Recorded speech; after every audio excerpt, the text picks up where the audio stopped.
Hello everyone.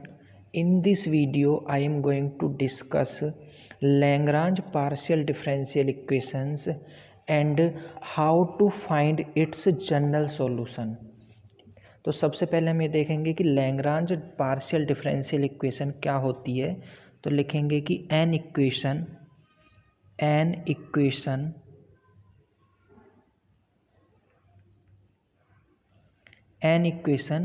is of the form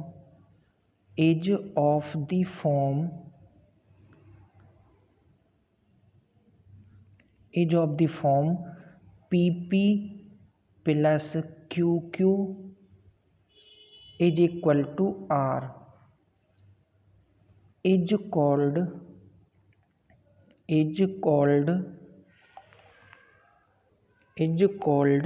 Lagrange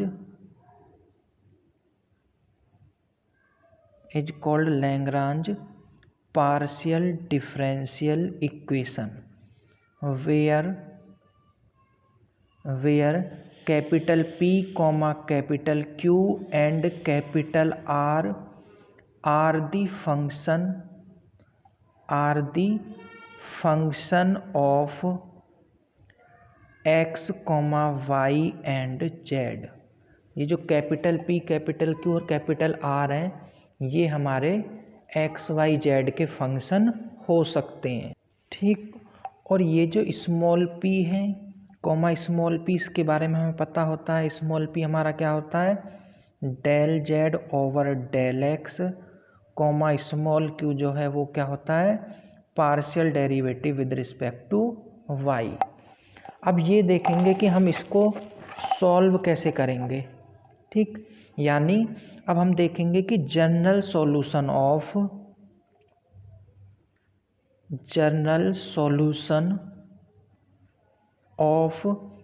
Lagrange partial differential equation, ठीक। General solution of Lagrange partial differential equation. तो Lagrange partial differential equation हमारी किस form में होती है, ये होती है P plus QQ equal to R, इस फॉर्म में होती है। तो सबसे पहले हम सॉल्यूशन करते समय क्या करेंगे, इसकी ऑक्सिलरी इक्वेशन फाइंड करेंगे। तो हम सबसे क्या बनाएंगे कि therefore Lagrange auxiliary equation,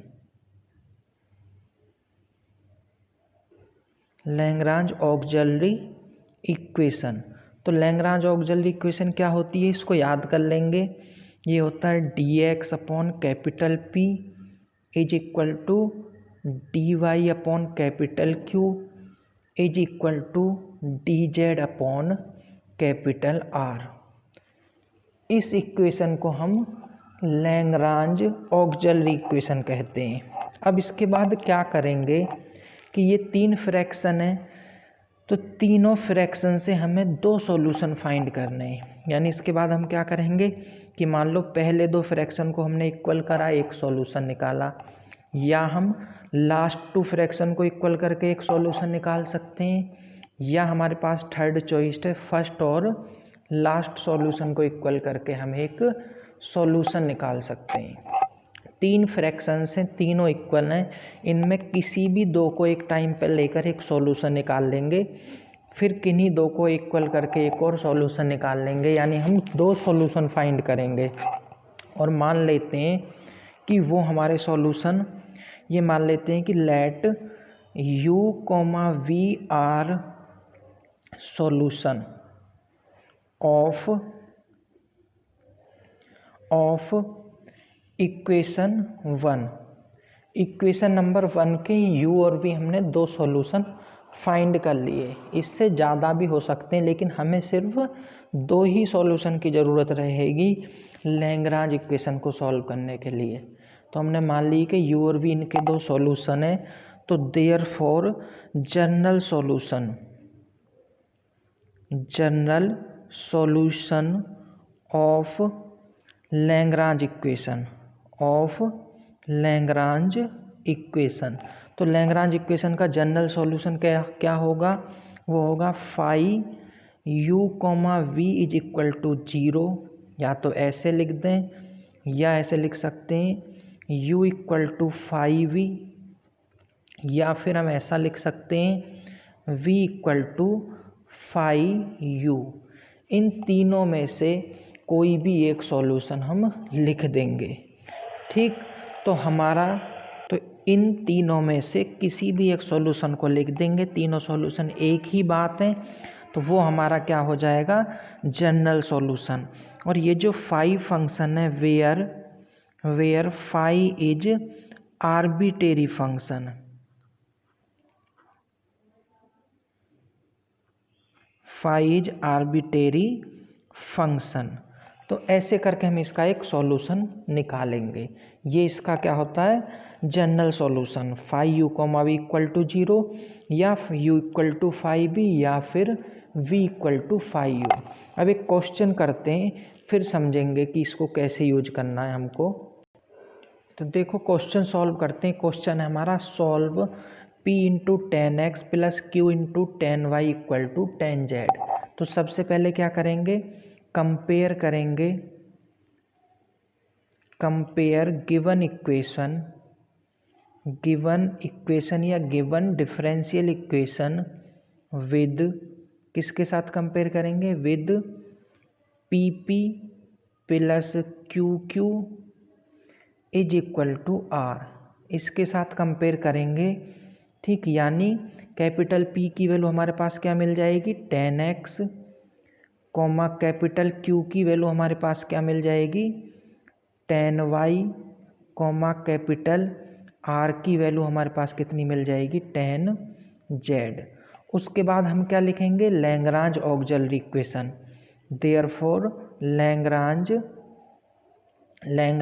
auxiliary equation. तो लैग्रांज ऑक्सिलरी इक्वेशन क्या होती है, dx upon capital P is equal to dy upon capital Q is equal to dz upon capital R। यानी this implies that Lagrange auxiliary equation क्या बनेगी, dx upon 10x is equal to dy upon 10y, ठीक, is equal to dz upon 10z, dz upon 10z। तो ये हमारी Lagrange auxiliary equation आई। अब हम क्या करेंगे, किन्हीं भी दो फ्रैक्शन को लेके एक सॉल्यूशन निकालेंगे, फिर किन्हीं और दो फ्रैक्शन को लेके एक और सॉल्यूशन निकालेंगे, और फिर उसको डायरेक्ट हम जनरल सॉल्यूशन लिख देंगे। तो हम क्या करेंगे कि taking first two fraction, taking first two fractions,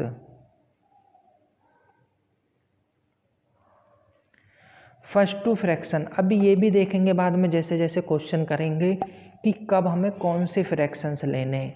तो हम वही फ्रैक्शन को लेते हैं जिससे हम इनका इंटीग्रेशन कर पाएँ, यानी x वाले एक साथ चले जाएं और y वाले एक साथ, जिससे हम इनका इंटीग्रेशन कर पाएँ। अब फर्स्ट टू फ्रैक्शन को लेते हैं। देखो टेकिंग फर्स्ट टू फ्रैक्शन, तो हमारे फर्स्ट टू फ्रैक्शन क्या होंगे, dx upon 10x equal to dy upon 10y। अब हमको क्या करना है, इनका इंटीग्रेशन करना है। तो इंटीग्रेशन करने के लिए इसको ऊपर ले जाते हैं, और 10 को ऊपर ले जाके हमारा क्या बनेगा, cot x into d x is equal to में क्या आ जाएगा, cot y into d y. तो हम क्या करेंगे, अब इसको इंटीग्रेट करेंगे, इंटीग्रेट करके इसका सॉल्यूशन निकालेंगे, और उस सॉल्यूशन को क्या मान लेंगे, u। फिर ऐसे ही एक और सॉल्यूशन फाइंड करेंगे, उसको क्या मान लेंगे, v। और फिर हम 5u, v इक्वल टू 0 करके एक सॉल्यूशन जो निकालेंगे वो हमारा क्या आएगा, जनरल सॉल्यूशन। तो अब इसका इंटीग्रेशन करेंगे। cot x का इंटीग्रेशन कितना होता है हमारा, log sin x, कितना होता है, log sin x is equal to cot y का इंटीग्रेशन कितना हो जाएगा, log sin y, प्लस का कुछ ना कुछ कांस्टेंट ऐड कर देंगे। हमने उस कांस्टेंट को क्या मान लिया, c1। ठीक, और एक और चीज़ हमको पता है, अगर सारी चीज़ log में होती हैं तो इस कांस्टेंट को भी हम क्या मान लेते हैं, लॉग में ही मान लेंगे, तो कांस्टेंट को भी क्या मान लेंगे, log C1। अब इसको इधर ले आएंगे, यानी या ऐसा लिख सकते हैं log sin x is equal to, इसको कैसा लिख सकते हैं हम, log m plus log n। log m plus log n किसके इक्वल होता है, log m इंटू n, यानी log sin y into C1। अब log को कंपेयर कर देंगे, यानी sin x इक्वल टू किसके इक्वल आ जाएगा, sin y इंटू C1 के। अब इसको इधर ले आएंगे sin y को, तो ये हो जाएगा हमारा sin x upon sin y is equal to C1। इसी को एक सॉल्यूशन मान लेंगे, इसको u मान लेंगे, ठीक है, लेट कर लिया हमने इसको u। तो इक्वेशन नंबर कुछ हो गया हमारा, मान लो इक्वेशन नंबर कैपिटल A। तो एक सॉल्यूशन हमने निकाल लिया। अब इसके बाद किन्हीं और फ्रैक्शन को, अभी हमने फर्स्ट और 2 फ्रैक्शन इक्वल करें, अब या तो सेकंड और थर्ड फ्रैक्शन या फिर फर्स्ट और थर्ड फ्रैक्शन को इक्वल करके एक और सॉल्यूशन फाइंड कर लेंगे, जिसको हम क्या बोलेंगे, v। ठीक, तो नाउ अब क्या करेंगे, now taking last 2 fraction, now taking last 2 fractions, उन्हीं फ्रैक्शन को इक्वल करना जहाँ से हमारा इंटीग्रेशन हो जाए। अभी तो सिंपल क्वेश्चन है, अभी जैसे जैसे आगे बढ़ेंगे वैसे वैसे समझ आएगा कि कहाँ पर हमें फ्रैक्शन को इक्वल करना है और कब कौन से फ्रैक्शन को इक्वल नहीं करना है। जब लास्ट 2 फ्रैक्शन लेंगे तो लास्ट 2 फ्रैक्शन है हमारे dy upon 10y equal to dz upon 10z। अब इनको इंटीग्रेट करेंगे तो इंटीग्रेशन हो जाएगा, क्योंकि y वाले एक साथ हैं और z वाले एक साथ हैं। तो पहले जैसा इंटीग्रेशन करेंगे, ऊपर जाके क्या बन जाएगा हमारा cot y into d y equal to cot z into d z. यानी अब इंटीग्रेशन अगर इनका करेंगे तो इसका इंटीग्रेशन कितना आ जाएगा, इधर log sin y, अभी अभी करा है वैसा इंटीग्रेशन है इसका भी, और इधर कितना हो जाएगा log sin z और प्लस log C2। अब इसको फिर से सॉल्व करेंगे तो यहाँ से हमारा कितना मिल जाएगा हमको, log sin y is equal to log sin z into C2। फिर से log को कंपेयर कर देंगे तो हमारा ये क्या मिल जाएगा हमको, sin y is equal to sin z into C2, और यहाँ से C2 की वैल्यू निकाल लेंगे, कितना आ जाएगा sin y upon sin z is equal to C2, और इस सॉल्यूशन को क्या मान लेंगे, v मान लेंगे। यानी ये क्या हो गया, कैपिटल B इक्वेशन मानी हमने, ये सॉल्यूशन v हो गया, ये सॉल्यूशन u हो गया। जो कांस्टेंट आते हैं उसी को मानते हैं, तो यहाँ से कांस्टेंट जब भी ऐड करेंगे उसकी वैल्यू निकाल लेंगे, उसको u, और एक और जब सॉल्यूशन निकालेंगे और जो भी कांस्टेंट आएगा उसको हम क्या मान लेंगे, v। अब ये 2 सॉल्यूशन आ गए, देयरफॉर जनरल सॉल्यूशन क्या होगा, जनरल सॉल्यूशन होता है phi u, v equal to 0। तो this implies that phi u की वैल्यू हमारे पास कितनी है, sin x upon sin y, v की वैल्यू कितनी है हमारे पास, sin y upon sin z is equal to 0। तो ये हमारा क्या आ गया, एक जनरल सॉल्यूशन। अब चाहे ये लिखो, किसी को ये नहीं लिखना है, मान लो तो किसी को ये नहीं लिखना है तो वो ये लिख सकता है u इक्वल टू, यानी u की वैल्यू कितनी है, sin x upon sin y equal to phi time of v, और v कितना है हमारे पास, sin y upon sin z। ये भी लिख सकता है।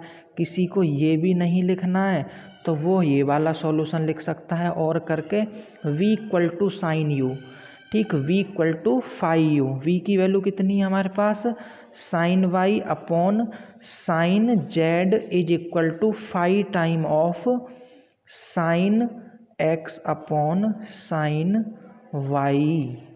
ठीक, ये वाला सॉल्यूशन भी लिख सकता है। इन तीनों में से कोई भी एक सॉल्यूशन लिख सकते हैं, वही हमारा क्या होगा, जनरल सॉल्यूशन होगा। ठीक, हालांकि ज़्यादातर बुक में मैक्सिमम टाइम देखेंगे तो ये वाला सॉल्यूशन ज़्यादा लिखा होता है, तो हम भी यही लिखेंगे मैक्सिमम टाइम। बाकी कोई भी लिख सकते हो, वो हमारा करेक्ट आंसर होगा। अब नेक्स्ट क्वेश्चन देखेंगे। नेक्स्ट क्वेश्चन है हमारा कि solve y square Z upon x into p plus x z into q equal to y square. तो इसको सॉल्व करेंगे। ये हमारी क्या है, फर्स्ट ऑर्डर की पार्शियल डिफरेंशियल इक्वेशन, और स्पेशली कौन सी इक्वेशन है, p P plus Q Q equal to R की फॉर्म में, यानी लैग्रांज पार्शियल डिफरेंशियल इक्वेशन। तो इसको क्या करेंगे, सबसे पहले कंपेयर करेंगे, कंपेयर विद, ठीक, किसके साथ कंपेयर करेंगे हम इसको, P P plus Q Q, P P plus Q Q equal to R, यानी कैपिटल पी की वैल्यू कितनी हो जाएगी, Y square Z upon X, comma capital Q की वैल्यू क्या हो जाएगी हमारे पास, X Z, comma capital R की वैल्यू क्या हो जाएगी हमारे पास, वाई स्क्वायर। अब क्या बनाएंगे हम, Lagrange auxiliary equation. Therefore Lagrange auxiliary equation, ठीक, लैग्रांज ऑक्सिलरी इक्वेशन क्या होती है हमारी, उसको लिख लेंगे एक बार, D x upon capital P equal to D Y upon capital Q is equal to D Z upon capital R. तो यहाँ से वैल्यू पुट करेंगे तो ये कितना हो जाएगा, therefore d x upon y square Z upon x is equal to D Y upon q का मतलब x z is equal to D Z upon R का मतलब क्या है, वाई स्क्वायर। अब ये जो लैग्रांज ऑक्सिलरी इक्वेशन है, इससे हमें दो सॉल्यूशन फाइंड करने हैं। तो देखो इसमें एक इंटरेस्टिंग बात रहेगी। पहले तो हम ये ले लेते हैं first two fraction, taking first two fractions, तो फर्स्ट टू फ्रैक्शन हमारे पास कितने होंगे, d x upon y square Z upon x is equal to D Y upon x z. ठीक, तो हम ये देखेंगे कि अगर इसमें एक्स एक्स वाले एक साथ और वाई वाई वाले एक साथ आ जाते हैं तो हम इसको सॉल्व कर सकते हैं, यानी फिर हमने सही फ्रैक्शन लिया है। तो यहाँ पे देखेंगे जेड से जेड कैंसिल हो जाएगा, यानी ये एक्स न्यूमरेटर में पहुँचेगा तो कैसा हो जाएगा, x into d x upon y square is equal to D Y upon x. अब हम इस क्या करेंगे, एक्स को इधर भेजेंगे तो x square into d x is equal to y square into d y, ऐसा हो जाएगा ये। अगर इसमें से जेड रिमूव नहीं होता तो हम इन फ्रैक्शंस को लेके सॉल्यूशन फाइंड नहीं कर सकते थे, फिर हमें कोई और फ्रैक्शन ढूंढने पड़ते। अब इनका इंटीग्रेशन करेंगे तो एक्स स्क्वायर का इंटीग्रेशन कितना आएगा, एक्स की power 3 upon 3 is equal to Y की power 3 upon 3 plus something constant c1, यानी हमारे पास अगर वैल्यू देखेंगे तो क्या आ जाएगी, एक्स की पावर 3 अपॉन 3 माइनस वाई की power 3 upon 3 is equal to c1।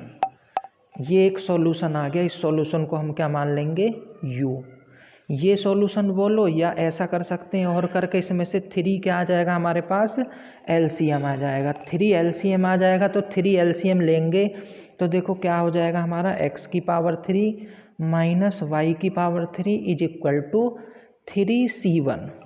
ठीक, इस न्यू कांस्टेंट को यू मान लेंगे, एक ही बात है।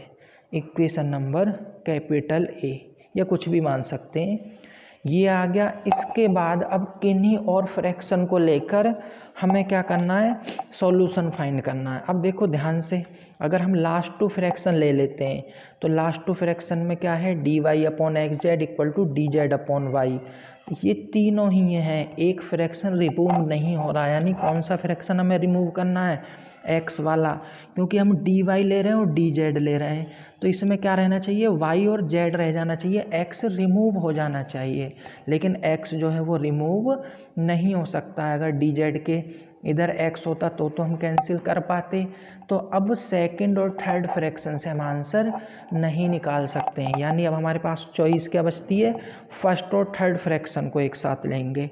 सेकंड और थर्ड को हम नहीं ले सकते हैं क्योंकि आंसर नहीं आएगा, हमारे इंटीग्रेशन नहीं हो पाएगा। तो हम क्या करेंगे, टेकिंग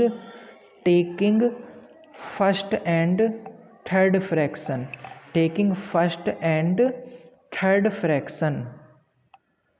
थर्ड फ्रैक्शन इस चीज़ को ध्यान रखते चलेंगे, वैसे ही क्वेश्चन की डिफ़िकल्टी थोड़ी बढ़ती चलेगी। तो फर्स्ट फ्रैक्शन हमारा कितना है, dx upon y square Z upon x is equal to D Z upon y square. ये किस में हमारा x और z में, dx और dz में, यानी y नहीं होना चाहिए। और यहाँ पर देखेंगे तो वाई स्क्वायर कैंसिल भी हो जाएगा, ये न्यूमरेटर में पहुँच जाएगा, यानी x into d x is equal to z into d z, ये आ जाएगा। इसके बाद जब इसका इंटीग्रेट करोगे, इंटीग्रेशन करेंगे तो हमारा कितना आ जाएगा, x square upon 2 is equal to z square upon 2 plus something constant C2। इसको लेफ्ट हैंड साइड में लाएंगे और LCM लेंगे तो ध्यान से देखेंगे, ये हो जाएगा एक्स स्क्वायर माइनस का y square equal to 2C2, और इसको नया सॉल्यूशन क्या मान लेंगे, V। तो देयरफॉर जनरल सॉल्यूशन हमारे पास क्या बन जाएगा, phi u comma v equal to 0। u की वैल्यू कितनी है, x की पावर 3 माइनस वाई की पावर 3, कोमा v की वैल्यू कितनी है, x square minus y square is equal to 0। ये हमारे पास क्या आ गया, इसका एक जनरल सॉल्यूशन आ गया। ठीक, अब क्वेश्चन की डिफ़िकल्टी हम थोड़ी थोड़ी लेवल को इंक्रीज करेंगे। ठीक, अलग अलग तरीके आएंगे। कई बार ऐसा होगा, अब जो हम नेक्स्ट क्वेश्चन करेंगे आगे, कि हम एक फ्रैक्शन ले रहे हैं तो एक सॉल्यूशन तो आ जा रहा है u की वैल्यू, लेकिन v की वैल्यू हमको नहीं मिल रही है, तो हम कुछ और पुट करेंगे वैल्यू जिससे v की वैल्यू आए। तो धीरे धीरे क्वेश्चन की डिफ़िकल्टी इंक्रीज होगी। अब मैं कुछ क्वेश्चंस लिखूंगा, उनको घर में ट्राई करेंगे, जिनको हम नेक्स्ट वीडियो में डिस्कस करेंगे। ये तुम्हारा होमवर्क है, होमवर्क्स में 2 क्वेश्चन करने हैं। ठीक, क्वेश्चन क्या है हमारा कि सॉल्व, फर्स्ट क्वेश्चन है y square into p minus x y into q equal to x into z minus 2y, और सेकंड क्वेश्चन है हमारा del z over del x plus del z over del y equal to sine x. ठीक, second question बहुत simple है, del z over del x का मतलब क्या होता है, स्मॉल p, और del z over del y का मतलब क्या होता है, small q equal to sine x. तो इनको घर में ट्राई करोगे। नेक्स्ट वीडियो में पहले इनको सॉल्व करेंगे, देन आगे बढ़ेंगे।